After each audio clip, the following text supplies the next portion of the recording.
Mau tahu cara main caturnya Jokowi? Oke, kita lihat bagaimana Jokowi memainkan bidak-bidaknya.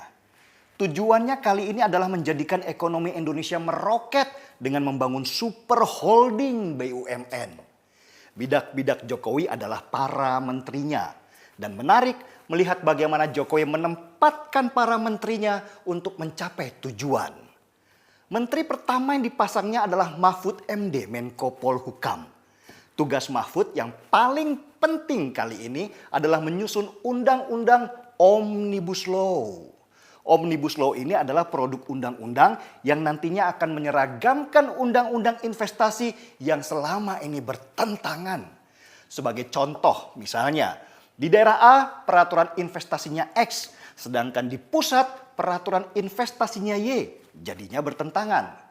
Nah, ini menyulitkan investor asing masuk ke Indonesia. Omnibus Law akan membuat peraturan yang mengikat dan menjadi rujukan para investor untuk berinvestasi di daerah. Dan yang kedua adalah Kepala BKPM, Bahlil Lahadalia. Kalau dilihat secara keilmuan dalam bidang investasi, Bahlil jelas tidak ada apa-apanya dibandingkan Tom Lembong, Kepala BKPM sebelumnya. Tapi ternyata Tom Lembong tidak bisa menyelesaikan masalah selama ini, yaitu peraturan perizinan di daerah. Bahlil lah yang dirasa cocok, harus pakai gaya preman untuk mendobrak masalah di daerah, bukan model ningrat macam Tom Lembong punya. Yang ketiga, Mendagri Tito Karnavian. Tito punya urusan mengatur regulasi terutama perda-perda daerah. Salah satunya mengatur kembali pilkada langsung yang malah menjadikan bupati dan wali kota raja-raja kecil yang menghambat investor asing dengan segala peraturannya yang rumit. Yang keempat, ada KPK. KPK selama ini dianggap sebagai momok untuk pemerintahan daerah melakukan inovasi supaya investor asing masuk.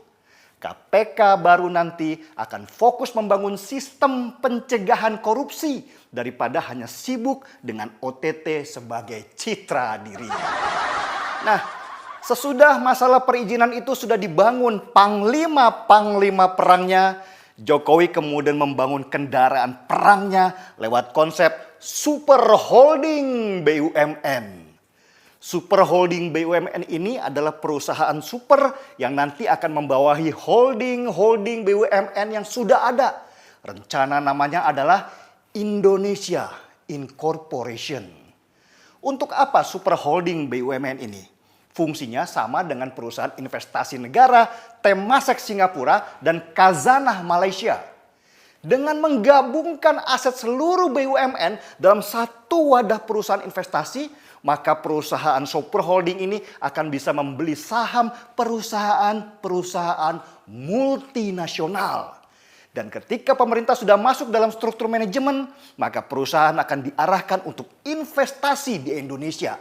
Dengan begitu, masalah pengangguran kelak akan teratasi karena banyaknya lowongan kerja.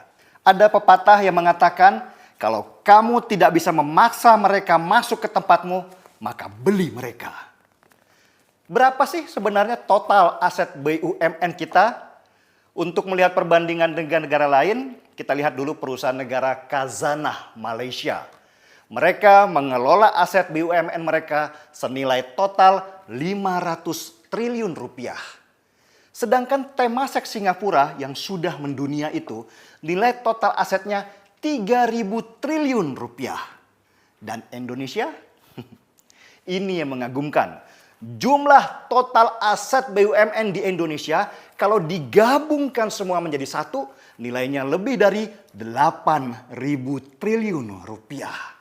Ini berarti kita jauh lebih besar dari Khazanah Malaysia dan Temasek Singapura. Tapi jangan bandingkan dengan Cina yang punya badan investasi negara bernama SASAC dengan nilai aset 338.000 triliun rupiah. Wow. Untuk itulah Jokowi menempatkan bidak terakhirnya bernama Erick Thohir untuk menjalankan kendaraan perang itu. Erick Thohir dalam skala menengah adalah pemain investasi level internasional yang sudah diakui. Nilai kekayaan dia saja 20 triliun rupiah. yang membuat jiwa miskin kita bergetar dengan hebatnya. Dengan semua bidak-bidak yang sudah dipasang Jokowi untuk tujuan menjadikan Indonesia sebagai raksasa Asia di bidang ekonomi, tidak berlebihan kalau kita menyebutnya gila. Karena baru kali inilah kita mendapat seorang presiden yang merevolusi model ekonomi kita supaya bisa menjadi nomor satu di antara para kompetitornya. Terbanglah Garuda, bentangkan sayap-sayapmu seluas-luasnya. Negeri ini sedang bangkit dari tidur panjangnya. Marilah, mari kita ikutan gila. Saya seruput kopi dulu. Saya Dennis Regar, kita di acara Timeline. Saya yakin jika kita sepakat dengan satu visi Indonesia maju, kita mampu melakukan lompatan kemajuan. Lompatan untuk mendahului kemajuan bangsa lain.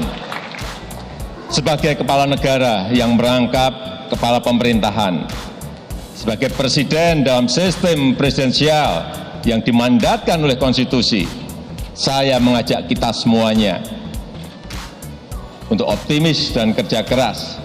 Dan sayalah yang memimpin lompatan kemajuan kita bersama.